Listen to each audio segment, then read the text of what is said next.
हमारा साइन जो है साइन स्टिक तैयार हो गया। अब हम इसे जो है इसे हम कट कर लेंगे मदर प्लांट से, जो मातृ पौधा है, मातृ वृक्ष है, उससे हम इसको अलग कर लेंगे। अब ये हमारा साइन तैयार हो गया दोस्तों। अब बात आती है और जानेंगे आम में कैसे कलम बांधते हैं और किस विधि के द्वारा बांधते हैं, तो उसको हम प्रैक्टिकली जानेंगे स्टेप बाय स्टेप कि कैसे हम कलम बांधेंगे। सबसे पहली विधि जो है वो है इनार्चिंग। इनार्चिंग एक विधि है जो आम में हम उस विधि को अपनाकर कलम बनाते हैं। दूसरी विधि है इपिकोटाइल ग्राफ्टिंग या स्टोन ग्राफ्टिंग इसे बोलते हैं। तीसरी विधि है विनीर ग्राफ्टिंग और चौथी विधि है सॉफ्टवुड ग्राफ्टिंग या इन सिटू ग्राफ्टिंग। इन विधियों को अपनाकर हम आम में कलम बांधते हैं। तो ये जो जितनी विधियाँ हम आपको बताएं, ये सारी विधियाँ जो है इसमें से विनीर ग्राफ्टिंग विधि जो है वो उत्तरी भारत के लिए व्यावसायिक विधि है, उसके द्वारा ही आम में कलम बांधते हैं। और आपका जो इपिकोटाइल ग्राफ्टिंग है और इनार्चिंग विधि है, ये दक्षिणी भारत में अपनाई जाती है आम में कलम बांधने के लिए। अब हम जानेंगे, क्योंकि हम जो है विनीर ग्राफ्टिंग के बारे में जानेंगे कि कैसे हम विनीर ग्राफ्टिंग जो है करते हैं। और इसको हमने आपको बताया विनीर ग्राफ्टिंग, हम विनीर ग्राफ्टिंग को करके देखेंगे कि कैसे हम विनीर ग्राफ्टिंग करते हैं। इस विधि के द्वारा आप जो है अपने जो है घर पे ही कलम तैयार कर सकते हैं, चाहे वो किचन गार्डनर्स हों या किसान भाई हों, वो सभी आप कलम तैयार कर सकते हैं। तो हम बात कर लेते हैं कि ग्राफ्टिंग, इसमें बात आई, एक टर्म आता है ग्राफ्टिंग। ग्राफ्टिंग होता क्या है? ग्राफ्टिंग जो है एक प्रवर्धन की विधि है जिसमें हम साइन और रूट स्टॉक को जोड़ते हैं जो है अलग अलग विधियों के द्वारा, और हमारा एक नया प्लांट तैयार हो जाता है। तो ये हो गया ग्राफ्टिंग। अब हम विनीर ग्राफ्टिंग की बात करेंगे। तो विनीर ग्राफ्टिंग जो है उत्तर भारत की एक व्यावसायिक विधि है और जो है इसी को हम आज करके देखेंगे कि कैसे हम विनीर ग्राफ्टिंग के द्वारा हम एक नए पौधे का निर्माण करते हैं। अब हम बात कर लेते हैं कि जो हम ये विनीर ग्राफ्टिंग करेंगे वो उपयुक्त समय क्या होता है विनीर ग्राफ्टिंग के लिए। तो मई टू सितंबर, आपको मई से सितंबर के बीच में विनीर ग्राफ्टिंग करना है, जिससे आपका कलम अच्छे से चले। दोस्तों ग्राफ्टिंग की जो ये कोई नई तकनीक नहीं है, ये बहुत प्राचीन एक प्रथा है जो 4000 साल पहले प्राचीन चाइना और मेसोपोटामिया से प्रचलित है।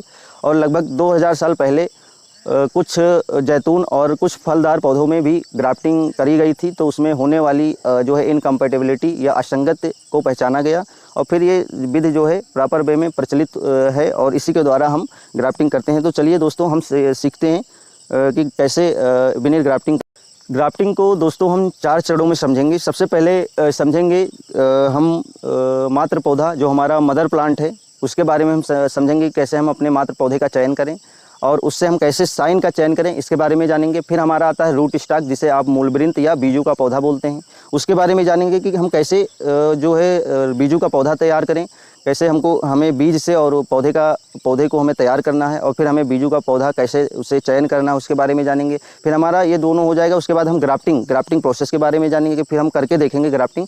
उसके बाद जब हमारा ग्राफ्टेड प्लांट जो नया प्लांट तैयार होगा उसके रखरखाव के बारे में बताएंगे। ये 4 चरण हैं जिसमें हम बात करेंगे जो है प्रॉपर स्टेप बाय स्टेप। तो हम सबसे पहले बात करते हैं जो है मातृ पौधे के बारे में बात करेंगे। तो मातृ पौधे के लिए पौधा दोस्तों ऐसा आपको जो है चयन करना है जिसमें जो है फल आने लगे हों। जैसा कि आप ये पौधा, ये जो है वृक्ष देख रहे हैं आम का, इसमें थोड़ा पूरा फोकस करके दिखाइएगा।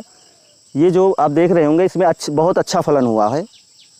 ये जो पौधे में, ये वृक्ष में बहुत अच्छा फलन हुआ है। तो आपको ऐसे पौधे का चुनाव करना है दोस्तों जिसमें फलन अच्छा हो, उसी से आपको साइन लेना है। दोस्तों दूसरी बात आपको ध्यान ये देना है कि जो आपने जो मातृ पौधा सेलेक्ट किया हो उसमें अधिक से अधिक फल देने वाला हो। इसी बात आपको दोस्तों ध्यान रखना है, जो मातृ पौधा है उसमें किसी प्रकार का रोग या कीट ना लगा हो, वो किसी प्रकार के रोग से ग्रसित ना हो, ऐसे हमें मातृ पौधे का चयन करना है। ये बात हो गई मातृ पौधे की। अब हम बात करते हैं साइन को जो है सेलेक्ट। अब मातृ पौधा हमने सेलेक्ट कर लिया, अब बात आती है साइन की। तो साइन में हम दोस्तों ये ध्यान रखेंगे कि हमें शीर्ष की कलिकाओं का चयन करना है। अगर साइन की बात करें, शाखाओं का चयन करना है साइन के लिए। और साइन का जो ये 3 से 4 महीने पुराना होना चाहिए। आपको जो साइन आप सेलेक्ट करेंगे वो शीर्ष की शाखा होनी चाहिए। 3 से 4 महीने पुरानी जो है साइन स्टिक होनी चाहिए। आपका जो तना होना चाहिए जिसको आपको कलम जो है ग्राफ्ट करना है वो 3 से 4 महीना पुरानी हो। और जो आपका साइन स्टिक है उसका 10 से 15 सेंटीमीटर, 10 से मतलब बेस पोर्शन से जहाँ से आपको कट करना है वही सेलेक्ट करना है। और एक बात और ध्यान रखनी है आपको, जो आप साइन स्टिक सेलेक्ट कर रहे हो वो किसी प्रकार रोग से ग्रसित ना हो। ठीक। में ग्राफ्टिंग के लिए जो आवश्यक सामग्री है, जो हमारी टूल्स हैं, उनको हम आप बात कर लें। ये हमारा जो है सिकेटियर है। अगर आप ग्राफ्ट कर रहे हैं तो एक सिकेटियर की ज़रूरत पड़ेगी आपको, और एक जो है आपका ग्राफ्टिंग नाइफ होना चाहिए आपके पास, और ग्राफ्टिंग टेप होना चाहिए आपके पास। तो ये आपका आवश्यक जो है टूल्स है जो आपके ग्राफ्टिंग में ज़रूरत पड़ेगा। और आपको सबसे पहले ये ध्यान रखना है, ये जो भी टूल्स हैं इनको जो है आपको सैनिटाइज कर लेना है, कोई भी अल्कोहल बेस्ड सैनिटाइज़र से, जिसमें इसमें जो हानिकारक माइक्रोब्स लगे हों वो सब मर जाएं, जिससे आपका ग्राफ्टिंग में इन्फेक्शन ना फैले। तो ये आप ज़रूर करिएगा, क्योंकि इस समय मेरे पास जो है सैनिटाइज़र नहीं है, तो हम इसको ऐसे ही आपको बताएंगे, लेकिन आपको जो है टूल्स को ज़रूर सैनिटाइज करना है, जिससे हानिकारक माइक्रोब्स मर जाएँ। अब हम जो है बताएँगे आपको। हमने ये जो हमारा साइन है, इस साइन को हमें सेलेक्ट करना है।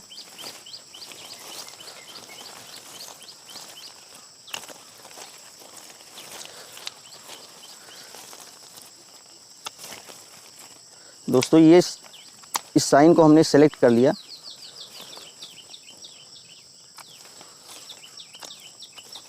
ये साइन है। अब ये पेंसिल के मोटाई का होना चाहिए, लगभग 3 से 4 महीने के पुरानी होनी चाहिए साइन जो आप सेलेक्ट कर रहे हैं, और लगभग 10 से 15 सेंटीमीटर इसकी लंबाई होनी चाहिए साइन की। और साइन में क्या होना चाहिए, बड जो है 1 से ज़्यादा होना चाहिए, जिससे आपका जो है साइन चलने के चांसेस ज़्यादा रहें। अब ये हमने साइन को सेलेक्ट किया। अब हम इसमें एक प्रोसेस करते हैं। अगर हमें साइन को जो है साइन में सबसे एक डिफोलिएशन विध होती है। डिफोलिएशन आप समझिएगा, डिफोलिएशन में सिर्फ ये है कि जिस दिन आपको ग्राफ्ट करना है, जिस दिन आपको ग्राफ्ट करना है उसके 10 दिन पहले आपको डिफोलिएशन करना है। डिफोलिएशन मतलब ये समझिएगा बहुत सिंपल वे में, कि ये जो पत्तियां हैं आपकी इस साइन में, जो पत्तियां लगी हुई हैं, इनको हमें जो है पेट्रोल को छोड़कर इस पत्तियों को रिमूव कर देना है। बस ये होती है डिफोलिएशन विधि। ये इन सभी पत्तियों को सिर्फ रिमूव करना है, पेट्रोल को नहीं। पेट्रोल ये पोर्शन पेट्रोल का होता है, इसे थोड़ा फोकस करिएगा। ये जो पोर्शन है आपका जो हमने छोड़ दिया है, ये सभी पेट्रोल होते हैं, तो इनको आप छोड़ दीजिएगा। बाकी सभी पत्तियों को रिमूव कर देना है आपको। पेट्रोल, अब हमने पेट्रोल को किस लिए छोड़ा, क्योंकि पेट्रोल में जो होता है इस पोर्शन में एक्सिलरी बड होती हैं। पेट्रोल के जस्ट ऊपरी साइड में एक्सिलरी बड होती हैं, जिससे तो इससे इनको जो एक्सिलरी बड को सुरक्षा मिल जाती है, इसलिए हम पेट्रोल को छोड़ते हैं। और एक रीज़न होता है पेट्रोल जो है पत्तियों को रिमूव करने का, जो ट्रांसपिरेशन रेट होता है वो थोड़ा कम हो जाता है, और हमारा जो साइन स्टिक होता है उसके सूखने के चांसेस भी कम हो जाते हैं, इसलिए हम डिफोलिएशन करते हैं। तो डिफोलिएशन एक साइंटिफिक टर्म है, इसमें हम सिर्फ जो है पत्तियों को रिमूव करते हैं, पेट्रोल को छोड़कर। अब ये हमारा साइन जो है साइन स्टिक तैयार हो गया। अब हम इसे जो है इसे हम कट कर लेंगे मदर प्लांट से, जो मात्र पौधा है, मात्र वृक्ष है, उससे हम इसको अलग कर लेंगे। अब ये हमारा साइन तैयार हो गया दोस्तों। अब बात आती है